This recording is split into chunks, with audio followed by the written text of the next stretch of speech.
Yo, how's it going, you absolutely gorgeously, stunningly, breathtakingly individuals, you? What? Did I just catch you blushing? Nah, come on now, don't be shy. Anyways, today we're gonna be discussing something I finally decided to take a look into, even though it was kind of an important reveal and was revealed quite some time ago back during the Union Cross finale. Was it in part 1? Part 2? Who cares? Can we all just agree to count all of the ending as the finale? No part 1, part 2 stuff? We're all on the same page here? Good. Great. Gotta love mobile games.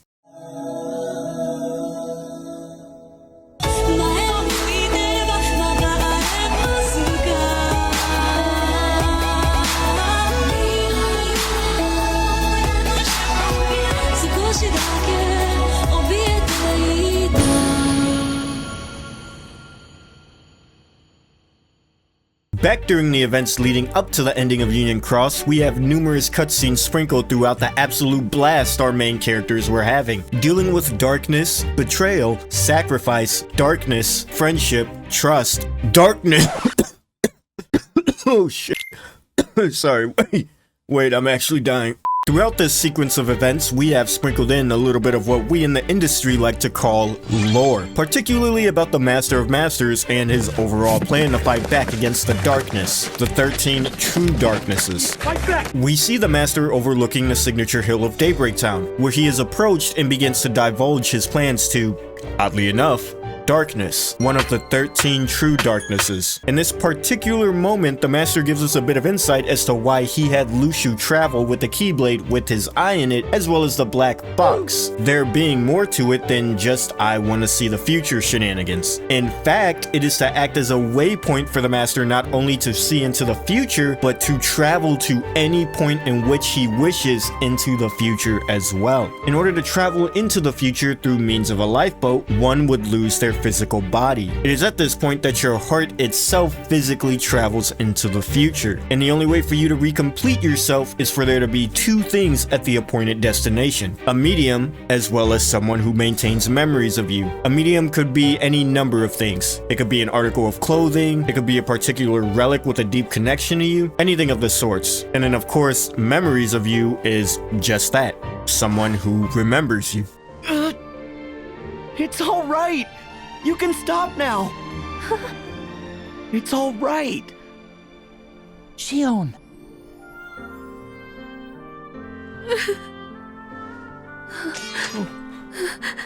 Oh. Oh.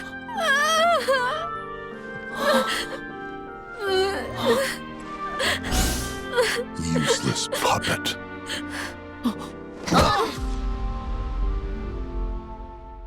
Once you have both of these things, your body will then reform around your heart, the thing that was actually sent forward in time. However, unlike our cast of characters who all utilize the lifeboats, the Master would not be doing this blind. The Union leaders took the leap not knowing neither where nor when these two requirements would be met. That again being a medium as well as someone with memories of them, which is why we see all of them scattered throughout multiple points in history. But the Master has planned for this exact situation. Luciu. Luciu was given a no-name Keyblade when given his task by the Master of Masters. Of course, embedded with the Master's eye, the medium. He was not to abandon this Keyblade entirely and to remain near to ensure that the Master can continue to witness the events unfold, meaning that Luciu, aka someone with memories of the Master, was always nearby, meaning that both the medium and memories of the Master were always in the same place at the same time since the Master handed it over to Luciu. But not only that, but by giving Luciu the specific role to observe, he is able to see the future and write down all of the events that the gazing eye in his Keyblade sees in the Book of Prophecies. And Luciu being near his Keyblade at all times, the medium, the memories, and the waypoint in which the Master would return had all been predetermined before the Master would even disappear. The Master is able to return to any specific point in the timeline that he wanted. So at any point that we see the no-name Keyblade, the Master of Masters very well could have popped up if he so felt like it. Crazy to think about, right? Nomura! Moving on back into the conversation, the master would go on to explain that this alternate reason to his roles, i.e. this trip, was not one that he would be taking alone. The darkness then goes on to say something very, very specific in terms of Kingdom Hearts terms. The 7 pods and the 7 crowns for the 7 lights, including your apprentice? Who knows? You do not just drop something like this casually and go on for it to have no meaning, especially when we know how symbolic a crown is in this very franchise. What are these 7 crowns? What is their importance? And what could this be referring to? Well, I can confidently answer possibly 2 of these questions. Those being, what are the 7 crowns and what could it be referring to? Although, it's not so much what, but rather who. The 7 crowns, of course, being Laurium, Elrena, Ventus, Skuld, and the last 2 being a surprise twist, Strelitzia and Maleficent. Now, how did I get this? Well, as Darkness had said, 7 pods, 7 crowns. We can most certainly assume that the Darkness is referring to the 7 lifeboats back in Daybreak Town. Maleficent, of course, took one of the lifeboats after her fight with Laurium. That's crown number 1. Laurium, Ventus, and Elrena would then take their own, adding the count up to 4 now. Strelitzia is speculated to be in another, as we see Luciu placing a body in a white cloak, something that the last remnants of Strelitzia was seen wearing before reappearing in the future in Quadratum, making her lucky number 5. And finally, number 6 being Skuld, who, yes, I know Xehanort's mom is a thing, and I get that bloodlines are potentially going to be an important part of the future, but I just can't shake the feeling of Skuld being subject X. And if she is Xehanort's mother,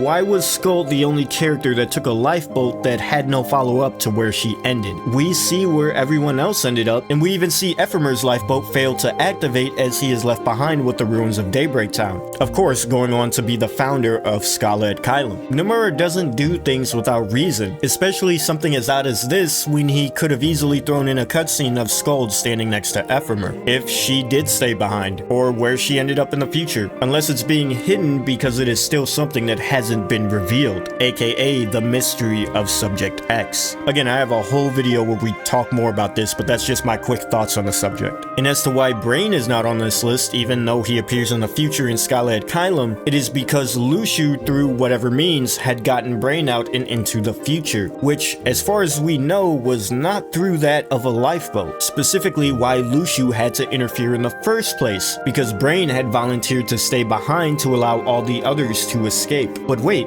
Vel, you said finally number 6. That I did. But there are 7 crowns, and if Ephemer's lifeboat did not activate, that leaves a vacant spot. We don't know who number 7 is. Oh, don't we? That's right, you beautiful faces, you. Lucky number 7 in the final crown. Sora. But Sora didn't take a lifeboat. You're right. He didn't. But he kinda did. The last person we've seen to have taken a lifeboat was who? That's right, Ephemer. And even though he stayed behind, I believe that the 7 pods references those chosen to take those pods, regardless of if they activated or not. Those chosen by destiny. Chosen to be the 7 crowns. A completely and anonymous group of special individuals that the darkness could not defeat because, of course, they don't know who would be chosen until the very moment of them taking the lifeboat. Hence the master saying, who knows? Could be anyone. Could be me. Could be you. It could be any one of these countless wielders. And the darkness complimenting the master on his cleverness only further solidify this. Because of course, the darkness could not work to prevent it if they did not know who would be chosen. Those chosen being left up to destiny. Okay, but how does all of this tie all the way back to Sora, who wasn't even born during the events of Union Cross, let alone taking one of the lifeboats? Of course, as we all know,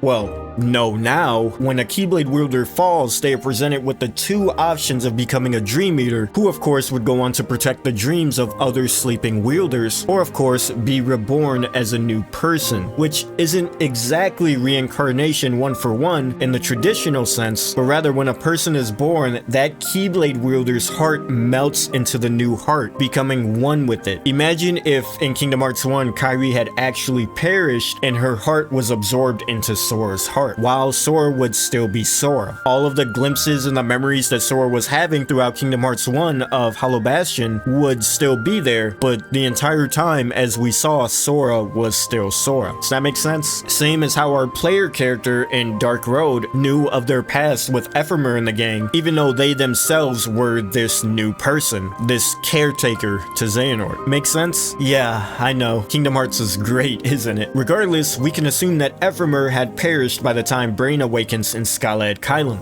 as Sigurd states that he was the first Keyblade Master and not is. And even if not, he long since has been gone by the time Sora is born, which would easily explain this specific scene in Kingdom Hearts 3 when Sora reminds everyone why he is the strongest, why he is the MC when fighting the Demon Tide.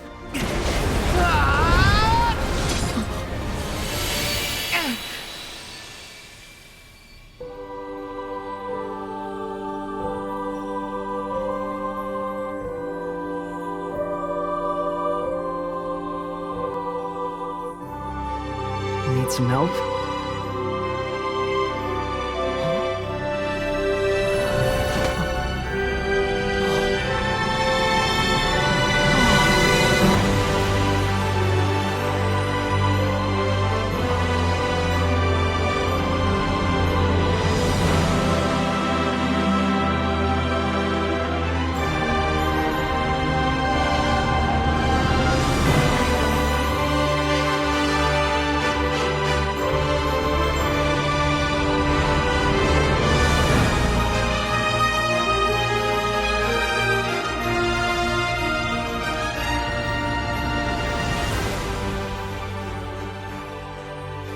And with that, ladies and gentlemen, I believe that Ephemer had melded into Sora's heart, making Sora the new Ephemer, as Sora would now go on to take his place and take the vacant seat that Ephemer had left behind, while still being the one chosen to take the lifeboat, in turn one of the chosen to be one of the 7 crowns. Now, what exactly is the importance of these 7 crowns?